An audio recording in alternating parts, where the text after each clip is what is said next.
అనుదిన నిత్యజీవపు మాటలు. దేవుని నామానికి మహిమ కలుగునుగాక. దేవుని వాక్యాన్ని చదువుకుందాము. ప్రభువే ఆత్మ. ప్రభు యొక్క ఆత్మ ఎక్కడ ఉండునో అక్కడ స్వాతంత్రం ఉండును. 2 కొరింథీయులకు 3వ అధ్యాయము 17వ వచనం. మన ప్రభువు ఆత్మస్వరూపి ఉన్నారు. ఆయన ఆత్మే పరిశుద్ధాత్మ.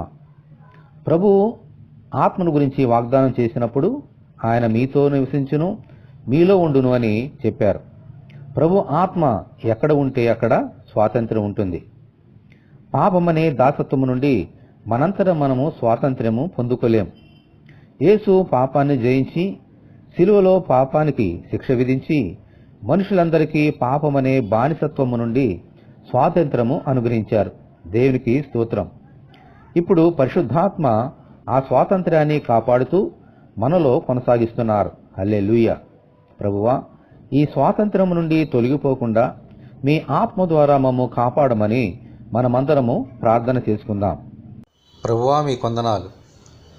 మమ్మల్ని స్వతంత్రులుగా చేయడానికి ఈ లోకంలోనికి ఒక బానిసగా వచ్చి శిలువ మీద చనిపోయి రక్తాన్ని చిందించిన ప్రభువా, మీ కొందనాలు.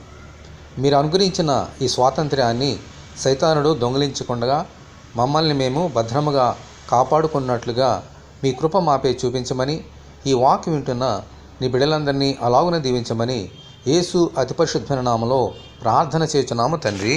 ఆమెన్. దేవుని కృప మనకందరికీ తోడేండునుగాక. ఆమెన్. పరిశుద్ధ దేవుని మందిరం.